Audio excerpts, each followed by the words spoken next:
Good afternoon and welcome to News at 10 from the Shed.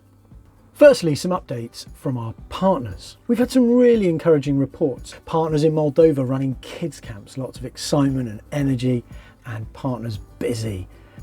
We had some great reports from Bulgaria from a couple of our partners. One about the fruitfulness of a men's conference reaching out to men across Bulgaria with the good news of Jesus.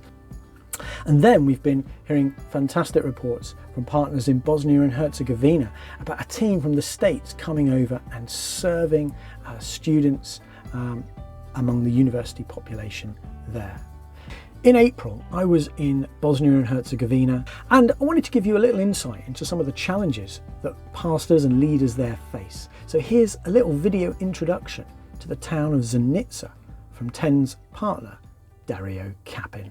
Hello everybody, I'm Dario Kapin and I'm pastor of Biblical Protestant Church in Zenica, and welcome to Bosnia and Herzegovina. And currently we are in city of Zenica, that is predominantly Muslim town, and our church here exists for 19 years. Bosnia is a wonderful country, but is one of the most unreached area in countries in the Balkan region. So we have less than let's say 400 domestic newborn believers, but we believe that God has a plan for this country, that God has planned for this city, that God has planned for every church that is planted in this country, that will be raised up, and that we will see revival, and that we will see people coming to Christ. So God bless you. Thank you for all your support. Thank you for all your prayers. Thank you for your love. May God bless you and keep you in peace in Jesus' name.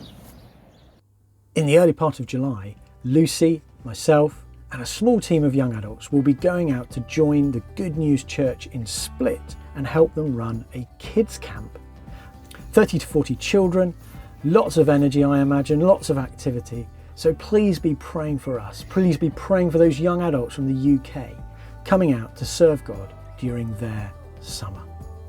Unbelievably, in the next month or so, we're going to be entering Harvest for the Hungry season. Now, if you're part of a local church that does harvest services, we would love to encourage you to get involved in Harvest for the Hungry. Maybe you already do, and thank you so much. We've got some great resources, talks, videos, and they'll all be available from the beginning of July.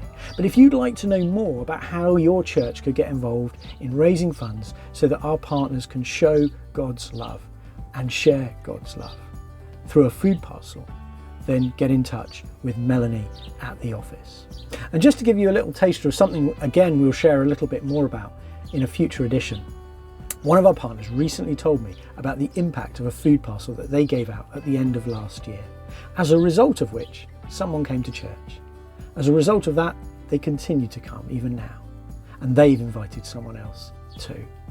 So God works through Harvest for the Hungry.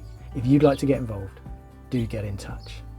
And finally, I am fascinated by the region of the Balkans and Eastern Europe, and it's really worth reading around that area, understanding a bit of the history and the culture. I read a great book on the history of Ukraine earlier last year, but most recently I've read this book called To the Lake by Kapka Kasabova, and she's from the area. She doesn't live there anymore, but she's got family there and historic connections, and she writes this book about the life of people around Lake Ohrid and Lake Prespa. I'd encourage you to pick it up and give it a read. It gives you some real insight into the region, its history, the challenges and the joys of this part of the world. So check it out. Finally, just to say thank you for watching News at 10 from my shed. See you next time.